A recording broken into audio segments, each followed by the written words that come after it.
lots and lots of Blake Lively and Justin Baldoni updates. I don't even know where to start with this one. Where do I start, you guys? Where do I start? Okay. I would say, here's how I start. First of all, we have this Claire Aayub story.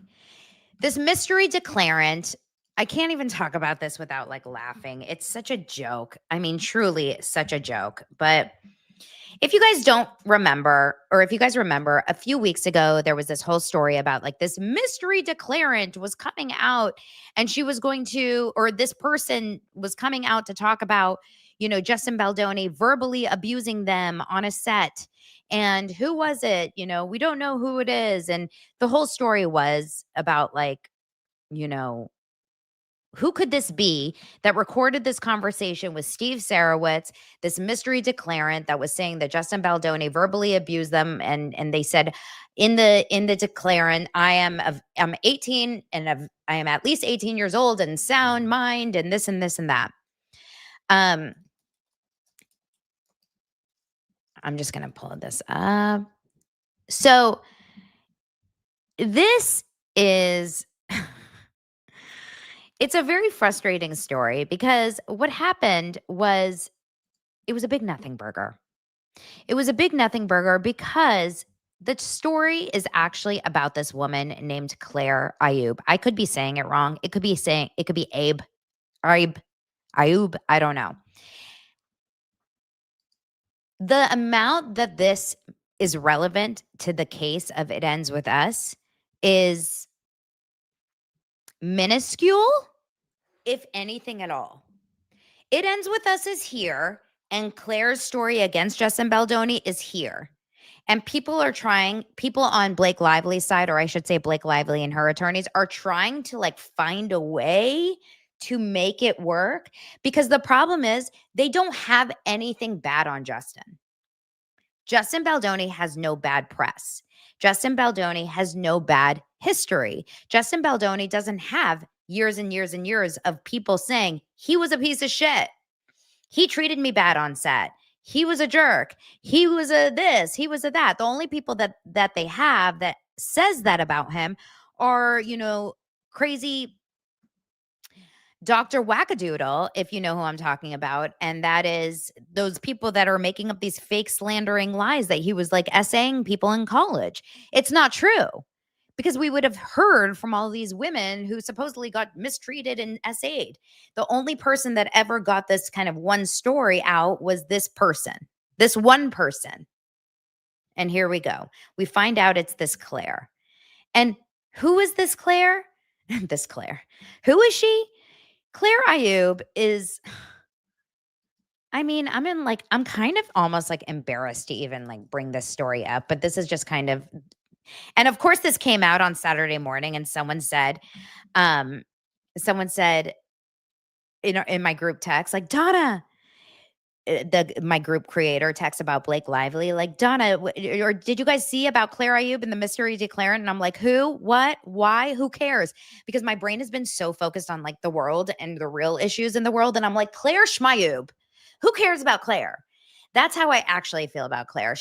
Her face annoys me, is the truth. Okay. You guys want an unfiltered, honest truth? She annoys me because this is someone that's like grasping to be part of the conversation. She works with Justin Baldoni on a movie called Empire Waste. Wayfarer Studios gave her the go-ahead to do this movie. This is her on Instagram. Everyone that you watch is like, don't go and bully her. Don't go and bully her. I don't care what you do. I'm not telling you to bully her, but you guys are adults. You can talk to her. You cannot. She has 4,000 followers. I don't think any of you guys are following her.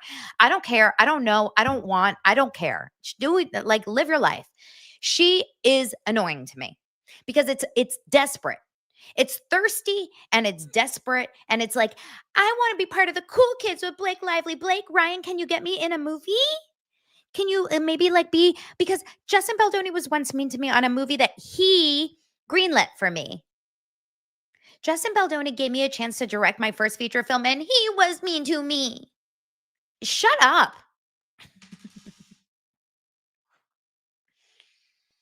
Shut up. I can't. I think when you work in this industry, and remember, I used to work in this industry, I was around such pricks on set. I was around such a-holes. Like, for someone to be a little bit verbally mean to someone on a set, number one, if Justin Baldoni all of a sudden was this like verbally abusive man, I think pigs are flying. But I digress. There are people out there that love to dish it and love to talk all the crap about everyone around them that they don't agree with, but are sensitive beyond belief and cannot handle any sort of a little bit of like a little pushback or criticism. And this to me is someone that I think she is. It's like she can dish it out about probably everyone in their mother about in the world, but Claire, God forbid, someone said, "No, Claire, I don't think that that's right," and she was like, "What?" It's like Madison and Joe on Love Is Blind. What, Joe? What? But you what? What? I thought we were like friends. Shut up. I can't.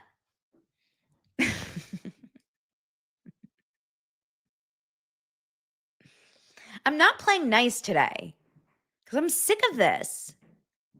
It's just it was a massive like colossal fail. This is a smear campaign. This right here is a smear campaign against Justin Baldoni. And guess what? It got a 0. It did not pass the test because no one cares. The only person that's following her is Wayfarer Studios is still even following her. Sweet Wayfarer. They're still following her. Oh, more with MJ. She followed her. Oh, Blake Lively's attorney. Oh, Claire. Oh, you guys are saying I need to point the other way? It's mirrored again. Is it my heart? Is it this way? Smear campaign. Where is it? It's a smear campaign. I messed up. It's a smear campaign. Whichever way. Now, I have not done a lot of research in it. I don't even care. Jane says, well, she fired her agent when he told her she needed to add some men to the movie. So she's also anti-men. Just call her Liz Plank at this point. She's also friendly with Liz Plank. I know there's a connection there, but this is not relevant. It's pointless. Now, what I am interested in are some of the depositions that were leaked, because that is actually like part of the case. That actually does mean something. So there were some depositions that were leaked, parts of the depositions that were leaked over the weekend. And the first one here, let me just pull it up. And I'm interested in these just because coming from like the agent side is, let's first go through. Okay, Danny Greenberg. Let me send it to myself and on this computer so I can pull it up. Danny Greenberg is Justin Baldoni's former agent at WME, and he had to be deposed, understandably. And this is not the entire deposition, of course, but this is just a part of it. And I find this just like all so fascinating. This is the stuff that I like to go through.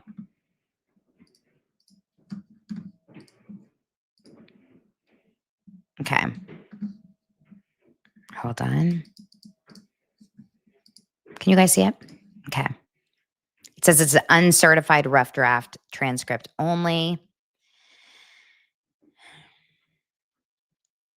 And of course, it's not the entire thing. I don't think it's the entire thing. It can't be. It's only 6 pages. But who is actually asking the questions? It probably is Ellen Garofalo, is my guess.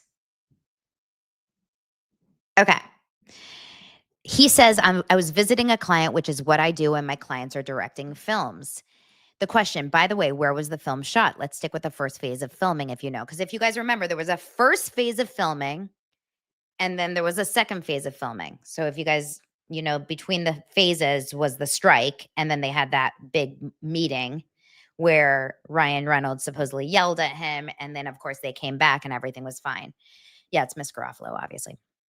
Here. He says, in New Jersey, I believe. Miss Garofalo. Okay, very briefly. Let's mark as Exhibit 3, one of your chats. This one, Bates stamped WME 510 through 511, also dated. Da, da, da.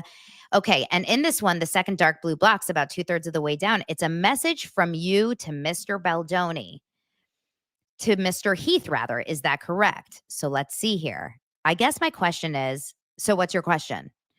Is that one directed to Mr. Heath or Mr. Baldoni? He says, it looks like this was a conversation between Justin and me. He says, oh, she says, okay. And you say to Mr. Baldoni, yep, and I'm there to have your back and remind you, not that you need me to, that you are the man and you are going to crush this. So this is Justin Baldoni's agent speaking to Justin Baldoni. They're your partners. It was theirs too. Perrin, i.e., you want to mention this AM event, their acknowledgement of the continued extortion and effort to gain control of the film. At the time you sent these suggestions for letter to Sony, you sent to Mr. Baldoni. Had you had discussions with anyone at Sony about Miss Lively's effective attempts at extortion? Okay. I want you guys to understand, number one, this is a rough draft. So it's completely, it's not perfect. There's going to be spelling errors, etc. But they're saying that Danny Greenberg, Justin Baldoni's agent, had connected or communicated to Justin Baldoni and team that he did believe that he was being extorted by Blake Lively. Miss Leader, who's on the other side, the attorney on the other side, says, object to the form. The witness says, I had ongoing, this is Danny Greenberg, I had ongoing conversations with Ann Gianetti, the executive on the project, about the behavior that Blake was displaying along the way. And at this point in time, what was on the table was the premiere issue. Ellen Garofalo, you were choosing your words very carefully, weren't you? Objection, object. He says, I don't remember my state of mind when I wrote this letter. What, was he at work drunk? Of course he was. No, I mean, of course he wasn't. She says, is it your practice to choose your words carefully when conveying an important message? He says, I do my best. She says, and you use the word extortion in this chat, suggesting to Mr. Baldoni what he might write to Sony, correct? Objection to form. Yes, it's in the text, he says. She says, that's a pretty strong word, isn't it? Objection, object. He says, it felt appropriate at the moment. She said, you anticipated my next question. Thank you. Then you go on to say, but don't in any way put Sony on the defensive or indict them. Then if you can be contrite in some capacity very briefly, acknowledging the two of you had your moments, which she would dissect your energy, word choice, and personality frequently that led to mutual discomfort working with one another. Not everyone gets along kind of thing. Not all personalities are compatible. Now, when you were suggesting to Mr. Baldoni that he write something to Sony saying, other people have agreements or downplaying the agreements, did you believe that Mr. Baldoni was taking Miss Lively's conduct too seriously? He says, I'm not really following the question. She says, okay, I'll withdraw it. You use the word extortion, correct? He says, yes. She says, sounds to me like you believed at the time of this chat on July 26, 2024. You guys remember that is less than 1 month before the August premiere date. This is less than 1 month before he gets shoved into the basement. Okay? Sounds to me like you believed at the time of this chat that it was more than just ordinary incompatibility between Mr. Baldoni and Miss Lively. Is that a true statement? He says, I think my use of the word extortion there was referencing just cumulative behavior that both the studio and Wayfarer and Justin was having to manage. And so that's why I used the word. She says that would be more than just a disagreement between two different personalities. Wouldn't it, Mr. Greenberg? And he says, well, their personalities, again, I think the text speaks for itself, but I think they were not getting along. And then it kind of cuts off right there. He said extortion. The agent, Danny Greenberg, suggested that Blake Lively et al. Was extorting Justin Baldoni and team. And now he's in FAFO land. okay? Calling Elsie. He's in Fafo land, and he needs to figure out how he's going to get out of it. Because he said to his client, which is who he had to protect at the time before his boss said, you're cutting your client because Ryan Reynolds wins here. At the time, he had to protect his own client. And so he said, yeah, I think they're extorting you. Because he was right. Danny Greenberg was right. He had morals at the time. And now he lost all morals because he still works for WME. Right? Now, the other conversation, hold on, I'm just trying to figure it out. If you guys are interested, Warren Zavala is also a very big agent. I've definitely spoken to him in my lifetime. And he also was deposed. I'm going to just read it just so we have it on record. For my court documents here on Daily Dose of Drama. And this says, let me make it bigger.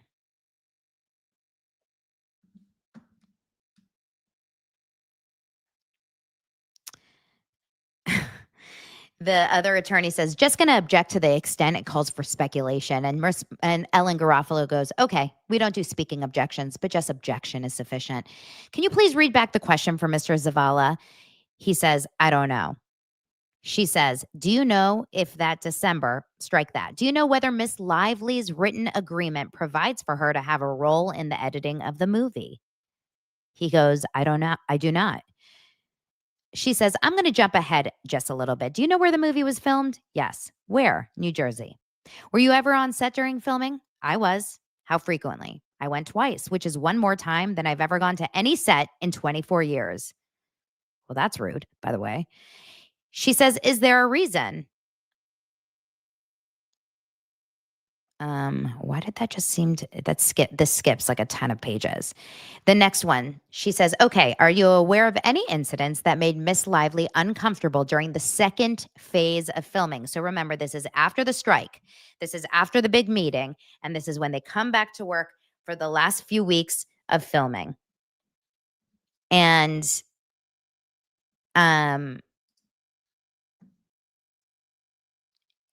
they say, no. Your second visit to the set occurred during the second phase of filming, correct? Correct. And everything seemed to be going well to your observation during that second visit, correct? Yes. Correct. Did you personally hear any complaints from Miss Lively during the second phase of filming? Yes, in the post process around this testing of the cut of the film. Okay, other than an issue relating to a testing of a cut of the film that Miss Lively didn't know about, any other complaints you heard from Miss Lively during the second phase of filming? They say from that point forward, yes, there was definitely issues in terms of her interaction, I think, with Justin and their collaboration in the final stages of post. Okay, tell me what you know specifically. And then it cuts off, and that's the end of it. So it's interesting. It kind of just goes to show that there may have been some uncomfortable feelings, and then it completely dissipated by the second phase of filming. So whatever conversation happened right during that time, it completely went away on the second phase of filming. Right? Guys, it's not looking good for Blake. And that's just honestly how I feel. I know that like all signs have pointed to Blake being the winner here, but I don't think Blake is winning this shit. And maybe I'm crazy, but I really don't think she's winning this. I don't see how. She doesn't have evidence. She doesn't have the truth. She clearly is just trying to win off base of speculation of like SA, or SH. But like, where's the truth? Where's the reality? She was uncomfortable on set. They handled it. And then she went on back to work and it was fine. Where is the SH? Exactly. Eliza, where is the SH that caused this chaos? I don't think she's winning. No wonder Justin is walking around saying, I feel great. He has nothing to worry about ultimately in trial other than the fact that he has spent $1 gazillion defending himself. Horrendous. Just absolutely horrendous.